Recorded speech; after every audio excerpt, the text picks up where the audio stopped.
that we are a part of that. India's business is on the move, and CNBC's team of journalists gives you the edge with the latest business headlines, hot corporate news, and market information. In a climate of changing political currents, doing business in India's fast-developing economy takes nerve and knowledge. Watch Inside India. It'll keep you ahead of the game. Weekdays, only on CNBC. CNBC, first in business worldwide.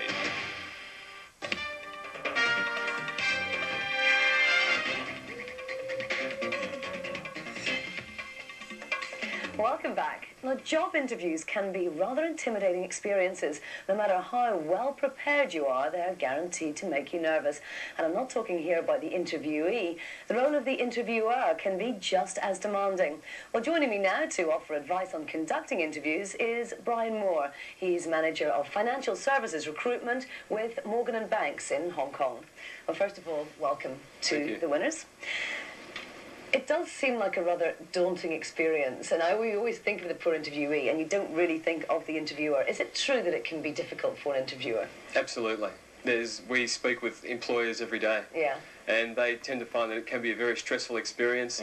Number one, because it's a huge risk taking on new employees to an organisation, and number two, because a lot of employers don't tend to do a lot of recruiting themselves. Right. It may be delegated to a human resources manager, but for some line managers can be particularly stressful. Okay. Very rarely do we actually pity the interviewer. But tell me, what is the best, how best can an employer prepare to do an interview? What should they be looking for? Sure. I think that for every single position that an employer is looking to recruit into a company, they are looking for a general set of skills, knowledge and attributes. And those things can be measured if pre-planning is done properly. Okay, so you've got to actually, before you start, say you've got 10 people to interview for a job, before you start, it's really important to work out exactly what it is that you want. No doubt about it. And there's ways of mixing art with science that can help an employer decrease the risk of making mistakes at those interviews. Okay, give us some tips. What should they be doing? Sure. I think that when they're planning what the job is, they need to know the skills and knowledge. Does the person have the background? Do they have the experience? Do they have the skills to do the job? Okay, so some of that they can obviously get from the resume, presumably, that the candidate has already sent in. Exactly. And then they've got... The attribute side is the fun side, and that takes up about 85% of the person. And it's things such as organisational culture. Will they fit the culture? Is this the right industry for them? How do they like to be managed? What motivates them? They're the types of things that you can't read from a resume. Okay, so how do you find that out? You can use different targeted questions, which ask for specific examples in the person's background. Take an example, conflict resolution. You may have a question where you ask a person, tell me about a time in your background at company A where you had conflict in the company. What did you do? How did you overcome that? What was the result? So you're actually delving into the person's past to come up with fact, not opinion. Right, okay. Now, the idea, the old kind of that really old old-fashioned idea of walking in, sort of like walking up some long corridor and seeing this horrible, sort of like 5 scary men standing in front of you waiting to interview you, that's all out the window now. There's no point in doing that, is there? There's no point in terrifying your potential employee. There's really no point. Yeah, you're not going to get the best, are you? We get asked all the time, do we need a good guy and a bad guy in an interview? And these days in the 90s, it's just unnecessary. That can lead to unnecessary stress in the candidate, and the type of stress situation that they may be trying to put the candidate under in that scenario isn't quite the same as the stress the person will find in the workplace. Right, okay. So there's really no point. The friendlier, the easier, the more natural the candidate will be. What sort of questions then should you be asking? Are you looking for open-ended questions that are going to give the employee a chance to talk? I think it's critical that if you really want to find out, is the person right, you let them do the talking.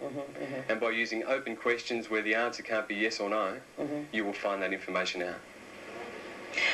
If you've got an awful lot of people interviewing on the same day, this is very practical, but is there ever a danger that you're actually going to get slightly confused about who said what to you? I mean, should you be there making notes the whole way through? And if you're making notes on what they've said so you can remember, maybe it's quite difficult to gauge what kind of person they are. With that planning, as I mentioned, if you have the set of competencies that you're looking for the person to have, Yeah. then you can easily have a spreadsheet made up of each competency and take the notes. So it's very easy to pinpoint exactly what candidate A, B, C or D had against those questions. Right, okay, so you're not spending your whole time scribbling and not being able to work out what to talk about. And that's the other thing. We get asked sometimes, is the 8 o'clock interview in the morning better than the 6 o'clock interview at night? But if you have that plan, then it doesn't matter whether you have 2 or 20 interviews in a day. You're following the same criteria every time.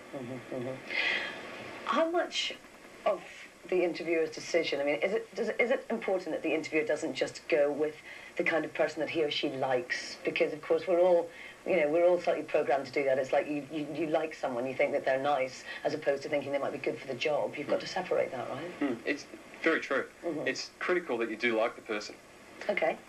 It is critical. Some employers will rely on that gut feel to really cloud their real decision, which through that questioning will find out, I must like the person, but are they right for this company? Okay, so gut feeling is important, but it's definitely not the whole thing. Gut feeling is part of the art, but you've got to add some science to it. Okay, that's great. Thank you very much indeed for coming in to join us. My pleasure. Appreciate it.